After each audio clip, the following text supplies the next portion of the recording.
Assalamualaikum warahmatullahi wabarakatuh. Waalaikumsalam warahmatullahi wabarakatuh. Oke, selamat pagi kelas 9. Pagi, Bu. Oke. Gimana kabar pagi ini? Alhamdulillah. Alhamdulillah baik, Bu. Alhamdulillah ya. Baik, Bu. Oke. Terima kasih. Kabar Ibu juga baik, alhamdulillah ya. Masih sehat walafiat ya. Mudah-mudahan keluarga kalian juga sama ya, sehat. Oke, baik.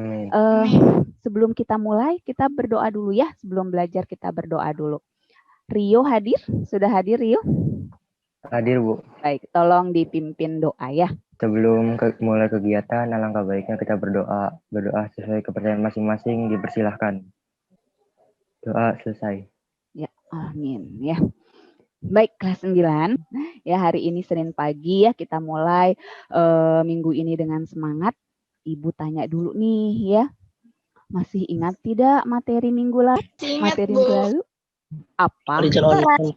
Ya? Peranan bioteknologi dalam kehidupan sehari-hari, Bu. Waduh, siapa nih yang jawab? Oh, Vira. Gimana Vira? Teknologi dalam kehidupan sehari-hari, Bu. Baik, peranan bioteknologi dalam kehidupan sehari-hari ya. Kayaknya ada yang lebih tepat deh. Ada yang bisa jawab? Bukan, Bu, tapi manfaat bioteknologi di dalam kehidupan sehari-hari. Oke ya, manfaat bioteknologi dalam kehidupan sehari-hari. Oke, alhamdulillah ya, ada yang ingat ya, biasanya kalian lupa ya. Jadi materi minggu lalu itu kita sudah belajar tentang peranan bioteknologi dalam kehidupan sehari-hari, tepatnya gitu ya, manfaat atau dampak positif ya dari bioteknologi dalam kehidupan sehari-hari gitu ya. Sudah absen belum di Google Classroom? Sudah. Oke, alhamdulillah. Untuk yang belum ya, kalian bisa sambil absen ya, jangan lupa absen setiap kali kalian mengikuti pembelajaran ya. Nah, di sini Ibu memposting gitu ya video tentang produk bioteknologi pertanian nih. Terima kasih yang sudah berkomentar ya, mengomentari video baik itu bertanya atau membantu jawab. Terima kasih. Nah, baik. Nah, tadi ya adalah video produk bioteknologi pertanian ya. Di sini sudah ada 14 komentar. Nah, di sini nanti kita akan bahas terutama yang belum dijawab oleh temanmu ya. Nanti Ibu akan bantu jawab juga. Nah, sekarang yang ingin Ibu tanyakan adalah gitu ya. Nah, tapi kok bisa ya dalam satu buah kayak lemato aja dalam satu buah tapi ada dua macam sifat. Ya kan karena lemato itu kan gabungan apa sama apa tadi? Nyimak tidak? Lemon sama tomat, Bu. Betul, ada dua buah di situ ya, lemon sama tomat ya, kayak ada dua sifat di dalam satu buah.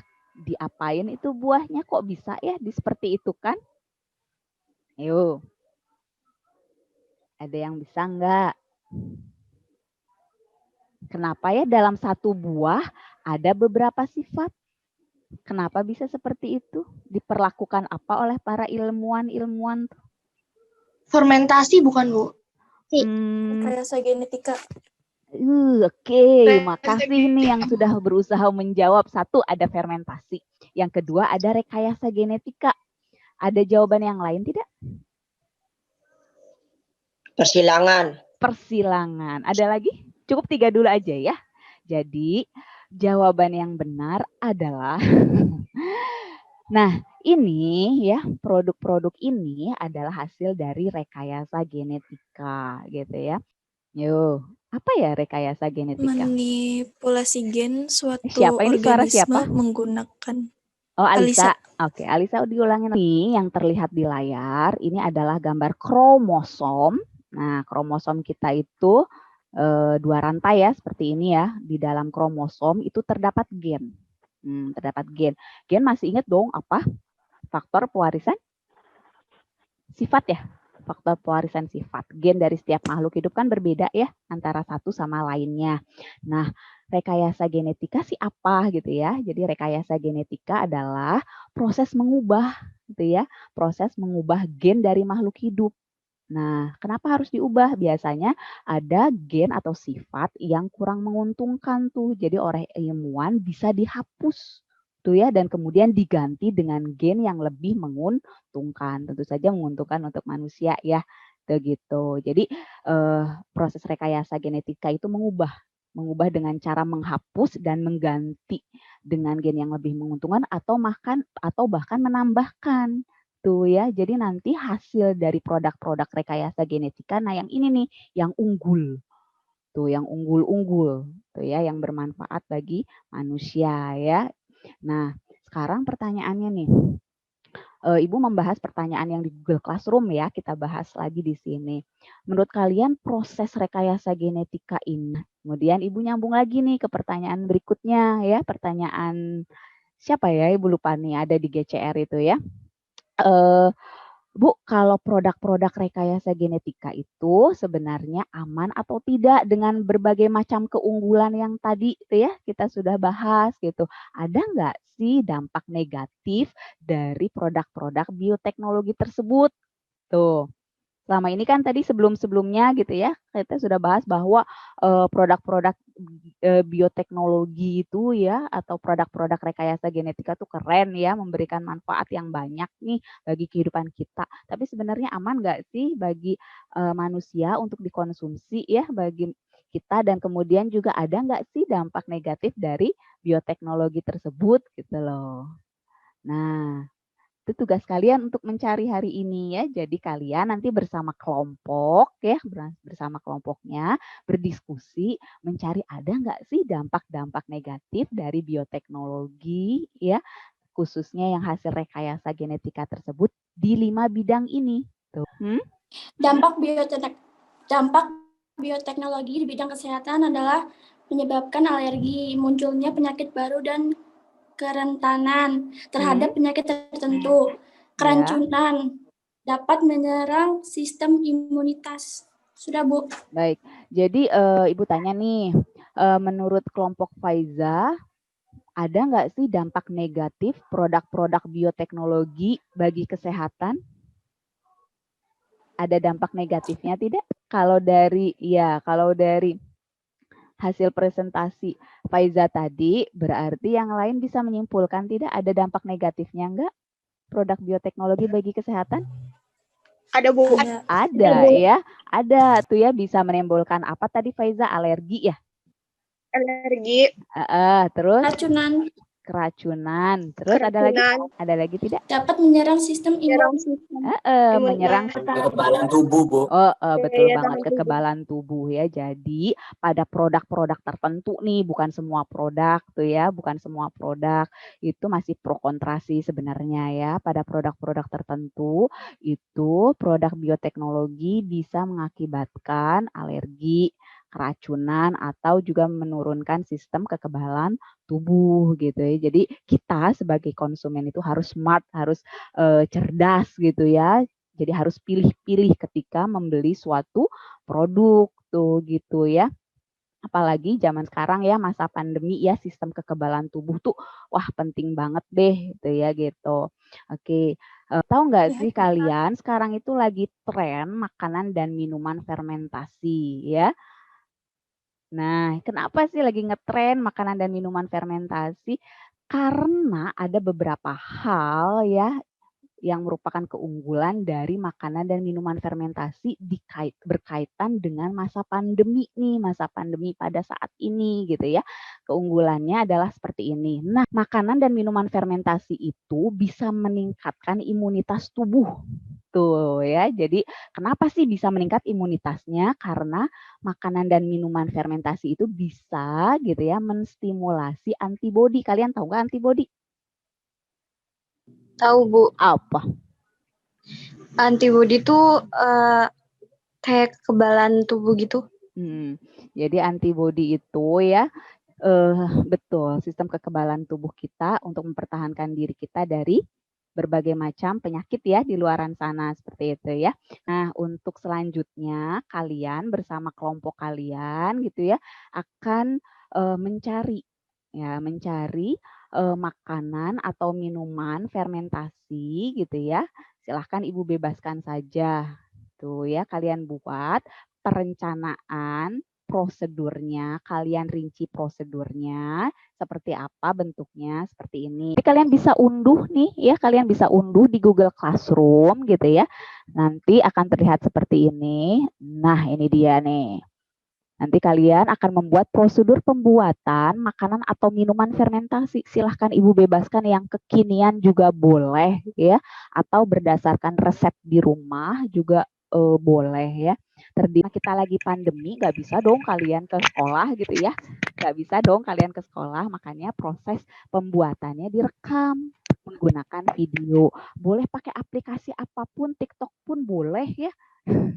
Silahkan kalian diskusikan di grup WA ya. Nanti kalau ada yang ditanyakan, boleh tanyakan pada Ibu.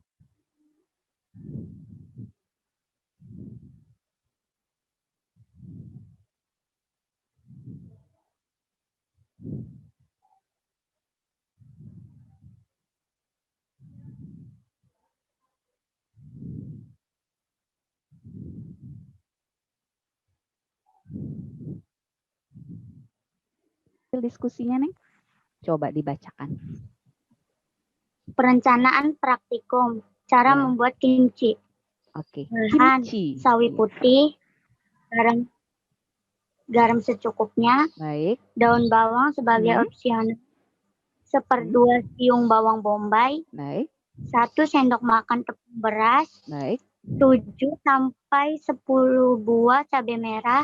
2 buah bawang putih. 1 ruas jari jahe. 1 sendok makan saus tiram. Baik. Alatnya mangkuk, baskom, pisau, blender, talenan, dan sendok. Oke. Caranya gimana? Cara membuat sawi putih, hilangkan pangkalnya. Potong ya. Terus? Potong-potong sesuai selera. Oke. Terus taburi garam. Aduk-aduk sampai garam merata. Dan diamkan selama 1 sampai 2 jam sampai layu. Baik. Setelah layu, cuci berkali-kali supaya tidak asin. Kemudian di lokasi di rumah Arif. Oke, Arif ya. Alat perekam. Handphone Vivo Y91. Milik handphone Nada Sabira. Ya. Terus? Pengedit Uja. Oke. Ya, Bu. Oke, iya. Saya sendiri ada loh kimchi khas Indonesia, apa coba? Tahu nggak? Kimchi khas Indonesia ada. Apa coba? Ada yang tahu? Sawi asin, Bu. Sawi asin. Sawi asin. Oh, sawi asin ya. Bukan ya. Kimchi khas Indonesia itu yang dibuat oleh kelompok 3. Mana nih kelompok 3? Mana? Kimchi khas Indonesia itu sebenarnya acar ya. Cuma kalau acar di Indonesia sih kayaknya nggak terlalu pedas dan asam seperti kimchi-nya orang Korea ya. Kita buat kesimpulan dulu ya dari pembelajaran hari ini. Coba Ibu ingin dengar. Iya, Bu. Iya. Menerapkan bioteknologi dalam kehidupan sehari-hari memberikan dampak positif dan negatif pada makhluk hidup. Di antaranya pada bidang pertanian, yaitu 1. Lapangan kerja pembibitan konvensional jadi sedikit. Oke, terima kasih Nabila ya. Tadi kesimpulannya sudah mendekati benar kok ya. Jadi hari ini kita bisa mengetahui bahwa produk-produk bioteknologi itu tidak selamanya ya memberikan manfaat pada kita ya. Ada juga yang memberikan efek negatif. Nah, makanya tergantung kita sebagai konsumen harus cerdas ya. Mana yang bisa kita konsumsi, mana yang tidak bisa kita konsumsi. Tapi membuat kita menjadi kreatif ya. Kayak tadi nih yang produk-produk bahan makanan tuh ya kita bisa membuat gitu makanan atau minuman fermentasi tuh ya sendiri di rumah jadi lebih sehat ya, lebih sehat dan bisa untuk mengatasi jenuh ketika masa pandemi ya. Mulai. Jadi hari ini gitu ya kita mengakhiri bab dari peranan bioteknologi dalam kehidupan sehari-hari gitu ya. Insya Allah nanti minggu depan kita masuk ke bab yang baru. Nah, kemudian jangan lupa ya evaluasinya di Google Classroom di kerjakan. Ada yang ditanyakan sampai sini? Enggak. Insya Allah bertemu minggu depan kelas 9. Terima kasih. Wassalamualaikum warahmatullahi wabarakatuh. Selamat pagi. Waalaikumsalam warahmatullahi wabarakatuh. Oke ya.